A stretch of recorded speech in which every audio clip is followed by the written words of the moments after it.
আচ্ছা, কঠিন এবং তরল পদার্থের প্রসারণের যে অধ্যায়টি শুরু হয়েছিল তার আজকে শেষ অংশ।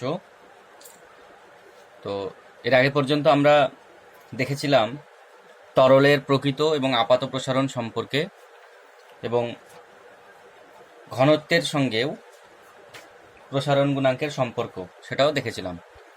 তো ঘনত্বের সঙ্গে প্রসারণ গুণাঙ্কের যে সম্পর্কটা আমরা দেখেছিলাম সেটা ছিল এরকম: ρ1 সমান হচ্ছে ρ2 1 plus gamma into T2 minus T1।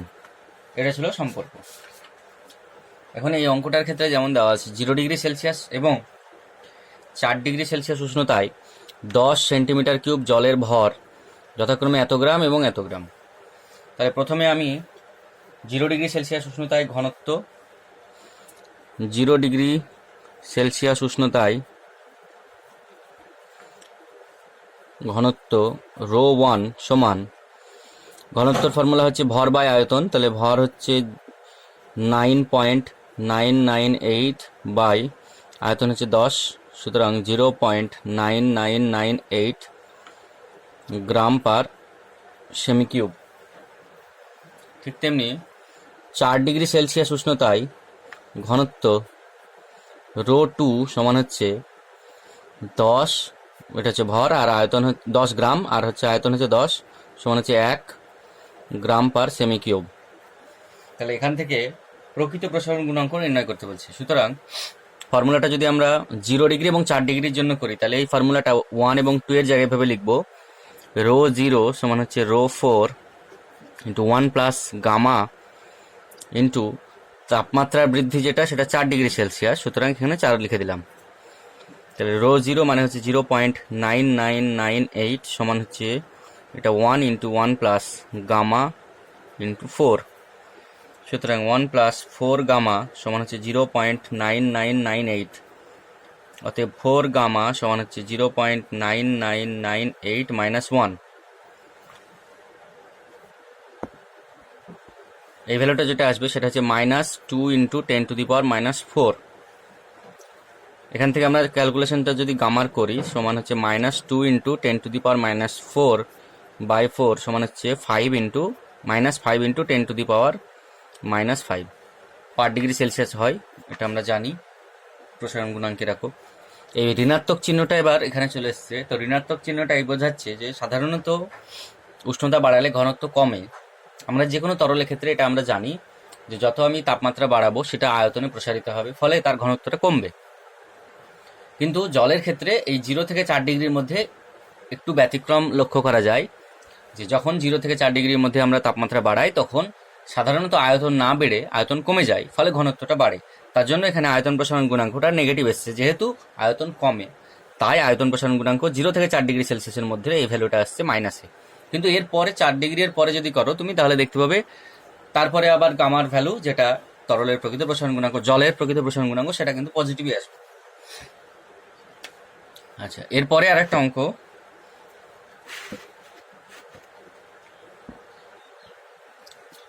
দেখো, কাঁচ এবং পারদের আয়তন প্রসারণ গুণাঙ্ক দেওয়া আছে, এবং একটি কাচের পাত্রের ভেতরের কত অংশ পারদ দ্বারা পূর্ণ করলে পারদটির ফাঁকা অংশের আয়তন সকল উষ্ণতায় সমান থাকবে। মানে বলতে চাইছে এরকম, এই যদি পাত্র হয় এবং পাত্রের মধ্যে পারদ রাখা থাকে এই পর্যন্ত, ধর এই পর্যন্ত পারদ দেওয়া আছে, তাহলে টোটাল আয়তনের পাত্রের কত অংশ পারদ রাখতে হবে যাতে এই ফাঁকা অংশের আয়তনটা সবসময় থাকে একই, যদি তাপমাত্রা বাড়ায় তাও।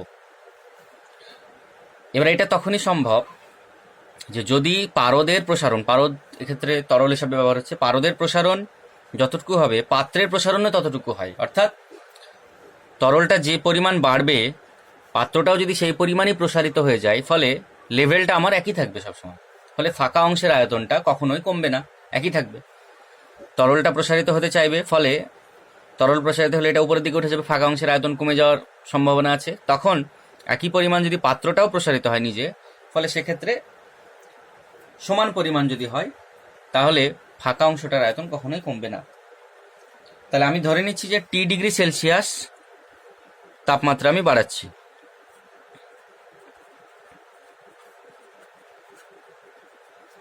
তাহলে আমরা নর্মালি আয়তন প্রসারণের ক্ষেত্রে যেটা জানি, VT সমান V0 into 1 plus gamma T এরকম হয়। তাহলে আয়তন প্রসারণ সাধারণত ভিটি মাইনাস ভি জিরো সমান হচ্ছে v zero into gamma t. তাহলে এটা হচ্ছে আয়তন প্রসারণ। তাহলে তরলের আয়তন প্রসারণ এবং পাত্রের আয়তন প্রসারণ এই দুটো সমান হতে হবে। আচ্ছা, তাহলে পারদের আয়তন ধরে নিচ্ছি আমি, যে ধরি পারদের আয়তনটা হচ্ছে এক্স সেমি কিউব এবং পাত্রের আয়তন হচ্ছে ভি। তাহলে পারদ যে পরিমাণ প্রসারিত হবে, তাহলে পারদের আয়তন ইন্টু পারদের আয়তন প্রসারণ গুণাঙ্ক 1.8 ইন্টু 10⁻⁻⁴ ইন্টু উষ্ণতা বৃদ্ধি টি, এই যে এই পরিমাণ, এই মানটা এখানে বসালাম আয়তন প্রসারণের। সেম যদি পাত্রের প্রসারণের সমান হয়, পাত্রের আয়তন ভি, পাত্রের আয়তন প্রসারণ গুণাঙ্ক হচ্ছে 2.4 ইন্টু 10⁻⁵ ইন্টু তাপমাত্রা বৃদ্ধি এখানেও টি, তাহলে টি টি কেটে গেল। সুতরাং এক্স বাই ভি সমান হচ্ছে 2.4 ইন্টু 10⁻⁵ বাই 1.8 ইন্টু 10⁻⁴। দশমিকটা যদি তুলে দিই, 6 3 6 18, 4 6 24, এই মানটা যেটা দাঁড়াবে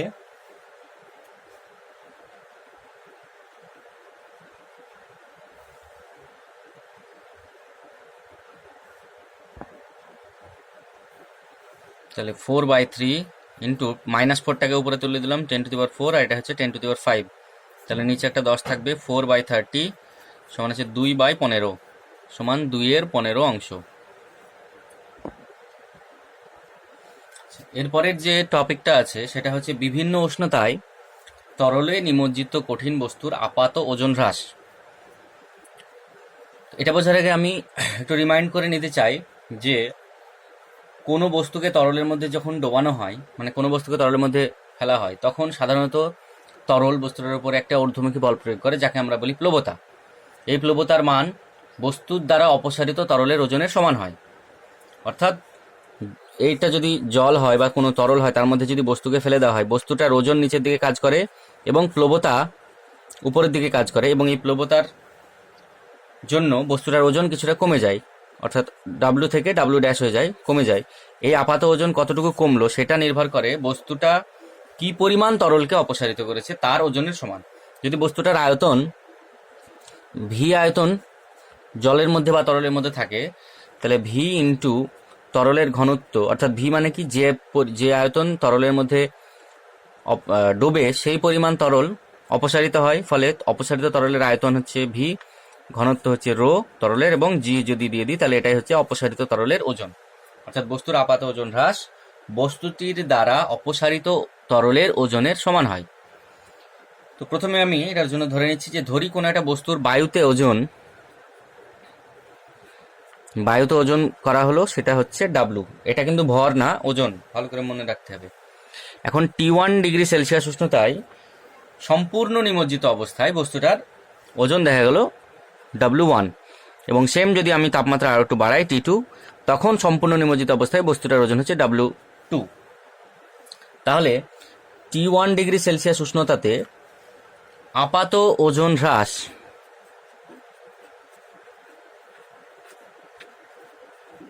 সমান হচ্ছে W মাইনাস W1। এবার কেন W মাইনাস W1 হলো? কারণ বায়ুতে ওজন যা হবে, তরলে নিমজ্জিত অবস্থায় ওজন একটু কম হবে, কারণ প্লবতা উল্টো দিকে কাজ করে, ফলে ওজনটাকে কমিয়ে দেয়। তাহলে বায়ুর সাপেক্ষে তরলে নিমজ্জিত অবস্থায় ওজন কতটুকু কমলো, অর্থাৎ ওজন কতটুকু হ্রাস হলো, সেটা নির্ভর করে কিসের উপরে? যে বস্তুর দ্বারা অপসারিত তরলের ওজনের সমান। তো এটাকে আমি ধরে নিলাম M1 ইন্টু জি। এই M1 হলো এখানে বস্তুর দ্বারা অপসারিত তরলের ভর, তার সঙ্গে জি গুণ আছে, ফলে সেটা ওজন হয়ে গেল। তেমনি T2 ডিগ্রি সেলসিয়াস উষ্ণতায় আপাত ওজন হ্রাস যেটা, সেটা হচ্ছে W মাইনাস W2, এবং এটাকে আমি লিখলাম M2 ইন্টু জি। M2 হচ্ছে এক্ষেত্রে T1 ডিগ্রি সেলসিয়াস উষ্ণতায়, এটা T1 ডিগ্রি সেলসিয়াস উষ্ণতায়, এটা হচ্ছে T2 ডিগ্রি সেলসিয়াস উষ্ণতায় বস্তু দ্বারা অপসারিত তরলের ভর।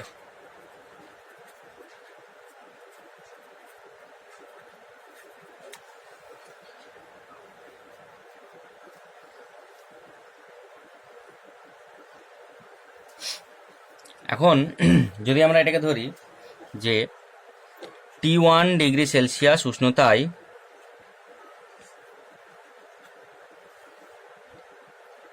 বস্তুটার সম্পূর্ণ আয়তন নিমজ্জিত আছে।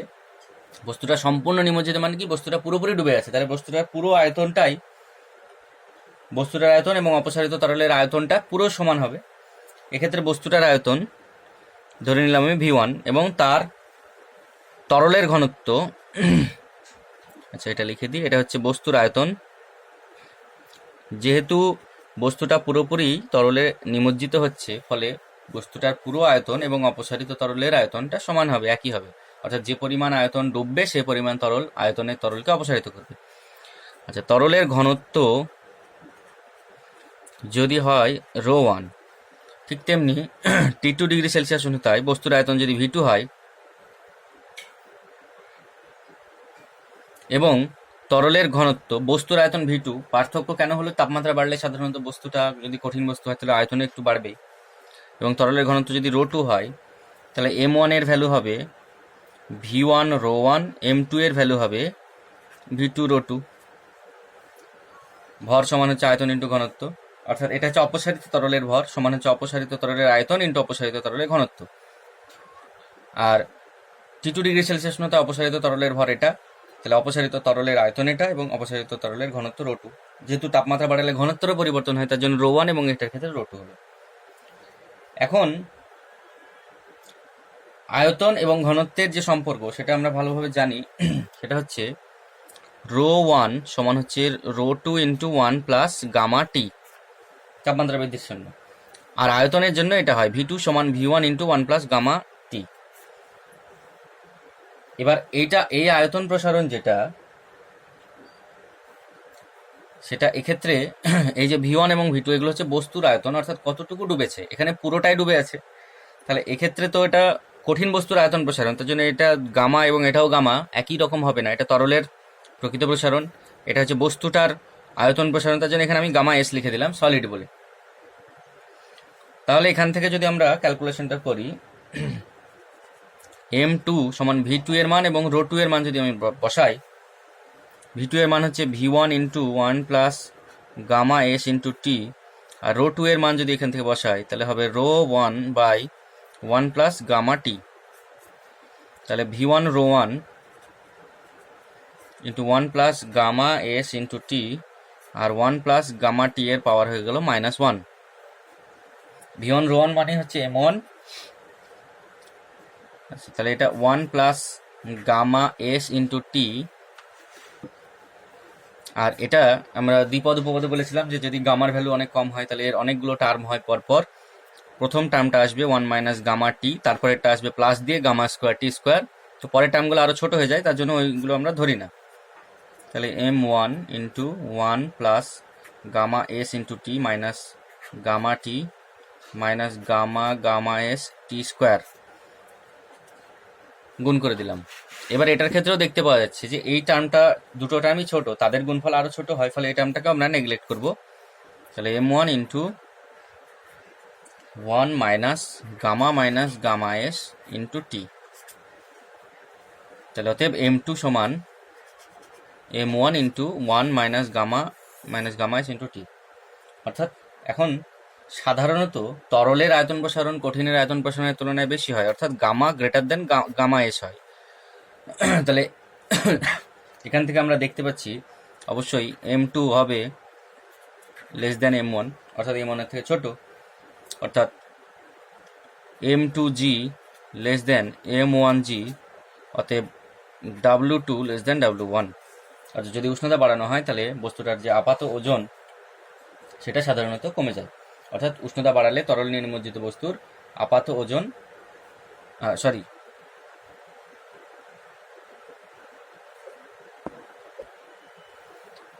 তাহলে M2G এখান থেকে একটু দেখাই, এখানে লিখছি M1G অর্থাৎ T1 ডিগ্রি সেলসিয়াস উষ্ণতায় যে অপসারিত তরলের ওজন এবং T2 ডিগ্রি সেলসিয়াস উষ্ণতায় অপসারিত তরলের ওজনের মধ্যে এটা বেশি হচ্ছে T1 ডিগ্রি। তাপমাত্রা বাড়ালে অপসারিত তরলের ওজন কমে, অপসারিত তরলের ওজন কমে এর মানে হচ্ছে প্লবতা কমে। তাহলে প্লবতা যদি কম হয় তাহলে ওজন কি হবে? সাধারণত প্লবতা সাধারণত ওজনকে কমিয়ে দেয়, প্লবতা কমে গেল মানে ওজন বেড়ে যাবে, অর্থাৎ W1 লেস দেন হবে W2, অর্থাৎ বস্তুটার ওজন কি হবে? বেড়ে যাবে।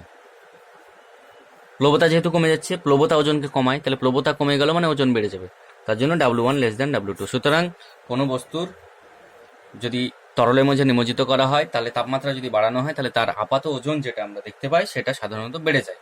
উষ্ণতা বাড়ালে ওজন বাড়ে।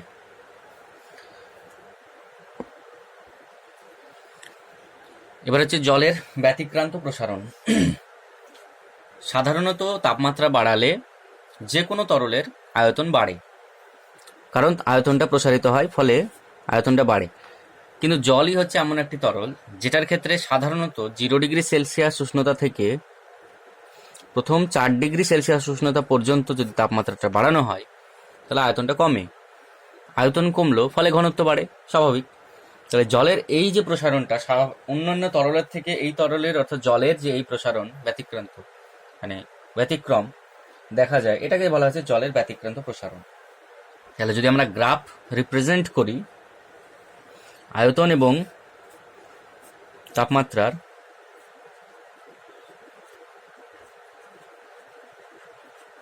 এই জায়গাটাকে যদি আমি 4 ডিগ্রি সেলসিয়াস ধরি, বাদ বাকিগুলো আমি আর লিখছি না, তাহলে প্রথমে আয়তন থাকবে নর্মালি, যেটা ধরো আয়তন আছে এখানে 0 ডিগ্রি সেলসিয়াস উষ্ণতায় কিছু একটা আয়তন থাকলো, সেখান থেকে 4 ডিগ্রিতে আস্তে আস্তে কি হবে? প্রথমে আয়তন, যত তাপমাত্রা বাড়বে অন্যান্য তরলের ক্ষেত্রে আয়তন বাড়ে, কিন্তু জলের ক্ষেত্রে কি হবে? আয়তনটা প্রথমে কমবে, কমে 4 ডিগ্রিতে সবচেয়ে মিনিমাম হবে, তারপরে আবার তাপমাত্রা বাড়তে থাকবে, তখন আবার সেরকম যেমন নর্মালি বাড়ে সেরকম বাড়তে থাকবে। আচ্ছা, যদি এবার এই সেম জিনিসটাকে আমি ঘনত্বের ক্ষেত্রে করি, এদিকে যদি আমি ঘনত্ব দিই এবং এদিকে যদি তাপমাত্রা দিই, এখানে যদি আমি 4 ডিগ্রি সেলসিয়াস লিখি, তাহলে প্রথমে ঘনত্ব একটা স্বাভাবিক কোনো একটা মানে আছে ধরো, তো সেখান থেকে ম্যাক্সিমাম জলের ঘনত্ব এটা হয় 4 ডিগ্রি সেলসিয়াসে সবচেয়ে বেশি হয় ঘনত্ব, অর্থাৎ প্রথমে তাপমাত্রা বাড়ানোর সঙ্গে সঙ্গে অন্যান্য তরলের ক্ষেত্রে, স্বাভাবিক তরলের ক্ষেত্রে কি হয় যে ঘনত্ব সাধারণত কমে, কারণ আয়তনটা বাড়ে, কিন্তু এটার ক্ষেত্রে আয়তন কমছে ফলে ঘনত্বটা বাড়তে শুরু করলো, 4 ডিগ্রিতে সর্বাধিক হলো, ফলে তারপরে আবার যেমন কমে সেভাবে কমে যায়। তো এইভাবে সুতরাং 0 ডিগ্রি সেলসিয়াস থেকে 4 ডিগ্রি সেলসিয়াস পর্যন্ত জলের আয়তন প্রসারণ গুণাঙ্ক যদি আমরা নির্ণয় করি, এর আগে আমি একটা অঙ্ক করলাম যেখানে 0 থেকে 4 ডিগ্রির মধ্যে আয়তন প্রসারণ গুণাঙ্কের মানটা দেখেছিলাম আমরা -5 × 10⁻⁵ এসেছিল পার ডিগ্রি সেলসিয়াস। এইটা মাইনাস আসার কারণটাই হচ্ছে এটা, কারণ জলের এটা ব্যতিক্রান্ত প্রসারণ। স্বাভাবিকভাবে তাপমাত্রা বাড়ালে আয়তন বাড়ে, ফলে আয়তন প্রসারণ গুণাঙ্কের মানটা ধনাত্মকে আসার কথা, কিন্তু জলের ক্ষেত্রে যেহেতু সাধারণত 0 থেকে 4 ডিগ্রির মধ্যে তাপমাত্রা বাড়ালে আয়তন কমে, তাই আয়তন প্রসারণ গুণাঙ্কের মানটা ক্ষেত্রে নেগেটিভ এসেছিল। এরপরে হচ্ছে জলের ব্যতিক্রান্ত প্রসারণের ওপরে জলচর প্রাণীদের প্রভাব।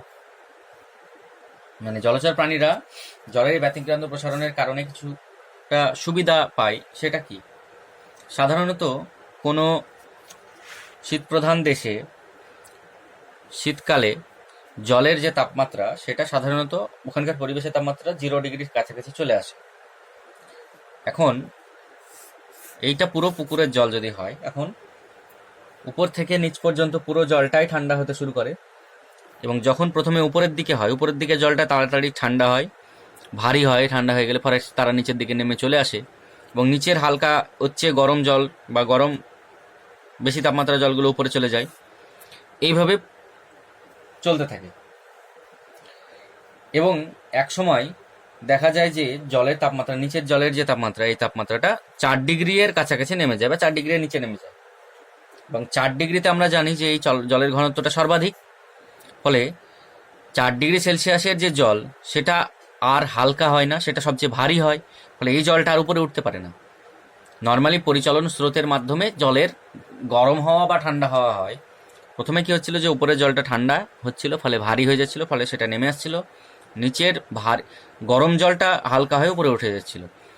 এইভাবে তাপমাত্রা কমতে কমতে কমতে যখনই 4 ডিগ্রির নিচে নেমে যায়, তখন এখানকার যে 4 ডিগ্রির জল সেটা তো সবচেয়ে বেশি ভারী, কারণ ঘনত্ব সবচেয়ে বেশি, ফলে সেটা কিন্তু আর উপরে উঠতে পারে না। ফলে 4 ডিগ্রি ধরো এই পর্যন্ত জল আছে, যেটা নিচের দিকের তাপমাত্রাটা 4 ডিগ্রি এর নিচে নেমে গেছে বা 4 ডিগ্রির কাছাকাছি আছে, ফলে এই জলটার উপরে উঠতে পারে না, কারণ নিচের জলটাই ভারী। ফলে উপরের যে 4 ডিগ্রির কমের যে তাপমাত্রার জল সেটা কিন্তু উপরে থেকেই যায়, ফলে সেটা আস্তে আস্তে জল জমে বরফ হয়ে যায়, ফলে এই পর্যন্ত বরফ হয়ে থেকে যায় এবং নিচের জলটা কিন্তু ফাঁকা থাকে, ফলে এই জায়গার জলচর প্রাণীরা এই নিচের 4 ডিগ্রি সেলসিয়াসের জলে কিন্তু বেঁচে থাকতে পারে। তো এই হচ্ছে আজকের বিষয়, এখানে আজকে শেষ। পরের দিন অন্য চ্যাপ্টার, নতুন কোনো চ্যাপ্টার শুরু করব। আজ এ পর্যন্ত।